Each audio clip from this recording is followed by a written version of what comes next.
अस्सलाम वालेकुम। आज की इस वीडियो में हम अर्थमेटिक सीक्वेंस को एक्सप्लेन करेंगे और उसके हवाले से कुछ एग्जांपल भी सॉल्व करेंगे। तो स्टार्ट करते हैं। अर्थमेटिक सीक्वेंस क्या होता है? तो इसका जो डिफिनीशंस है वो ये है कि when the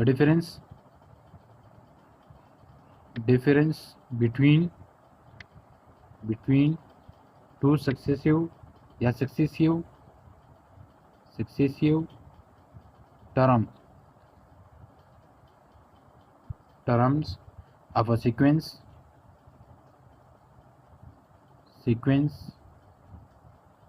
is always same number.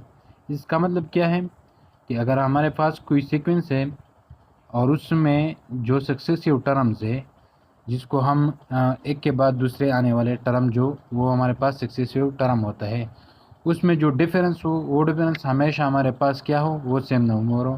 For example हम एक सीक्वेंस लेते हैं और एग्ज़ाम्पल क्या है, वो 2 है, 4 है, 6 है, 8 है और 10 है। इसी तरह ये हमारे पास एक सीक्वेंस है।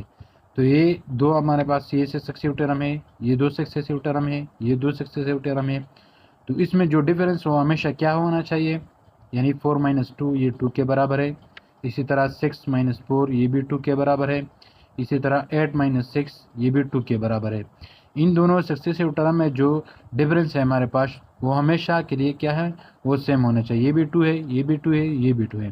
तो इस टाइप के सीक्वेंस को हम क्या कहते हैं, अर्थमेटिक सीक्वेंस कहते हैं। अब इसके हवाले से या इसका जो जनरल फॉर्म होता है ये इसी तरह का होता है कि A N plus minus A N, ये हमेशा क्या होना चाहिए, सेम होने चाहिए। तमाम इनके लिए ये रिलेशन होल्ड करना चाहिए। तो ये हमारे पास फर्स्ट टर्म है, ये सेकंड टर्म है, ये थर्ड टर्म है, ये फोर्थ टर्म है। इस हवाले से अगर आप यहाँ पुट करें तो ये जो डी आएगा वो हमेशा 2 आएगा। तो इस टाइप के सीक्वेंस को हम अर्थमेटिक सीक्वेंस कहते हैं। अब इसके हवाले से कुछ एग्जांपल है, यानी हमारे पास एक एग्जांपल है, ये है 1 सीक्वेंस है, 7, इसी तरह 10, इसी तरह 3n-2। अभी ये सीक्वेंस हम चेक करेंगे कि ये हमारे पास अर्थमेटिक सीक्वेंस है कि नहीं है। तो इसके चेक करने के लिए हम ये यूज़ करेंगे कि an+1 माइनस an, ये हमारे पास क्या होना चाहिए, वो हमेशा के लिए सेम होना चाहिए, यानी डी होना चाहिए। तो अगर an+1 ये हमारे पास फर्स्ट टर्म है और ये हमारे पास सेकंड टर्म है, तो आप क्या करें, इसी तरह फुट करें, हमारे पास 3 आ जाएगा। इसी तरह आप 7 माइनस 4 ये भी हमारे पास 3 के बराबर है। इसी तरह 10 माइनस 7 ये भी हमारे पास क्या है, 3 के बराबर है। तो ये जो गिवन सीक्वेंस है हमारे पास वो अर्थमेटिक सीक्वेंस है। अब अर्थमेटिक सीक्वेंस का वो जनरल टर्म या इनर टर्म हम किस तरह फाइंड करेंगे। तो स्टार्ट में हमने बताया कि हमारे पास ये फर्स्ट टर्म है, फॉर एग्जांपल ये फर्स्ट टर्म है, इसको हम इस तरह लिख सकते हैं। इसी तरह ये दूसरा जो टर्म होगा वो इसके बराबर होगा ना, कि हम इसके साथ क्या करें, वो जो कॉमन डिफरेंस होता है वो डिफरेंस ऐड करें, तो जो सेकंड टर्म आएगा। इसी तरह ये 3, ये 3 क्या किसके बराबर होगा, a2 प्लस डी। इसी तरह अगर आप यहाँ देखें तो a2 किसके बराबर है, वो हमारे पास a1 प्लस डी के बराबर है और डी हमारे पास a3। अब हम क्या करेंगे, a1 प्लस ये 2d के बराबर हुआ, तो a3 किसके बराबर आया, ये a1 प्लस 2d के बराबर आया। अब a4 किसके बराबर होगा, a4 इसी तरह a4 को हम किस तरह लिखेंगे, a3 प्लस डी। अब a3 किसके बराबर है, वो लिखिए a3 हमारे पास a1 प्लस 2d के बराबर है, a1 प्लस 2d।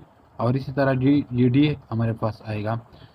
तो इसका अगर हम जनरल फॉर्म लिखे, अब इसके किसके बराबर हुआ, तो a4 किसके बराबर हुआ, a4 भी हमारे पास a1 प्लस 3d।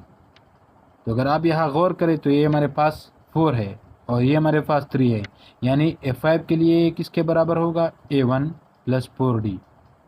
इसी तरह a6 के लिए ये किसके बराबर होगा, a1 प्लस 5d। इसी तरह मैं अप टू n आ जाता हूँ, ये तो ये an प्लस a1 प्लस ये 6 है, ये 5 है, ये n है, तो ये n-1 हो जाएगा। तो ये हमारे पास n टर्म है अर्थमेटिक सीक्वेंस का। अब कुछ एग्जांपल है इसके हवाले से। फॉर एग्जांपल है हमारे पास एक एग्जांपल है और उसमें हमें ये बताया कि ए एन हमारे पास क्या है, इन टर्म वो 201 है, और जो सीक्वेंस है वो हमारे पास क्या है, 5 है, 9 है, इसी तरह 13 है, एटसेट्रा। तो आप क्या करें, आप इससे n की वैल्यू फाइंड करें, यानी नंबर ऑफ टर्म्स को फाइंड करें, यानी n को फाइंड करें। तो n को इस तरह फाइंड करिए, हमारे पास क्या है, फर्स्ट टर्म है, तो ये इससे जो वैल्यू आएगी d वो हमारे पास 4 आएगी, या 13 माइनस 9 इससे भी 4, तो d की वैल्यू जो आई हमारे पास वो 4 है। अब हमने स्टार्ट में बताया कि ए एन हमारे पास बराबर होता है A1 plus n minus 1 D के बराबर। अब ए एन किसके बराबर है, वो 201 के बराबर है। और A1 किसके बराबर है, वो हमारे पास 5 के बराबर है। n हमारे पास अननोन है, और इसी तरह हम डी लिखेंगे, और डी हमारे पास वो भी 4 के बराबर है, यानी 5 प्लस n माइनस 1, और डी हमारे पास किसके बराबर है, वो 4 के बराबर है। अब आप फर्दर आप सिंप्लीफिकेशन करें, तो ये 4, ये 4n, ये हमारे पास 4, और ये 201, इसी तरह 201, इसी तरह ये 4, और ये 5 है, ये माइनस 4 है, तो ये 1 के बराबर, और इसी तरह 4 1। अब यह 1 को क्या करें, इक्वेशन के दूसरे साइड लाए, और ये 1 माइनस, और इसी तरह ये 4, इसको सब्ट्रैक्ट करें तो ये हमारे पास 200 हो जाएगा, और ये 4। अब हम क्या करें, n की वैल्यू फाइंड करते हैं, तो n की वैल्यू को फाइंड करने के लिए हम क्या करें, इक्वेशन को दूसरे दोनों साइड पे क्या करें, 4 से डिवाइड करें, तो जो n की वैल्यू आएगी हमारे पास वो 50। यानी यहाँ जो सीक्वेंस हमारे पास दिया गया है उसमें नंबर ऑफ n जो है, या नंबर ऑफ टर्म जो है, वो हमारे पास क्या है, सीक्वेंस में नंबर ऑफ टर्म क्या है, वो 50 है। तो ये अर्थमेटिक सीक्वेंस था। आप के पास एक एग्जांपल दिया हो, उसमें क्या है, आपके पास ए एन टर्म दिया गया हो, और इसी तरह कॉमन डिफरेंस भी आपके पास मालूम हो, यानी डी, और फर्स्ट टर्म भी मालूम हो, तो आप उससे इन की वैल्यू भी फाइंड कर सकते हैं। या आपको एग्जांपल में इन की वैल्यू दी गई हो, फर्स्ट टर्म भी दिया गया हो, और इसी तरह डी भी दी गई हो, तो आप उससे एन भी फाइंड कर सकते हैं। मुख्तलिफ एग्जांपल में आप मुख्तलिफ चीज़ें इस रिलेशन से फाइंड कर सकते हैं। तो ये अर्थमेटिक सीक्वेंस के हवाले से वीडियो थी। अगर आपको वीडियो पसंद आई है तो मज़ीद ऐसी वीडियो के लिए हमारे चैनल को सब्सक्राइब करें। Thank you.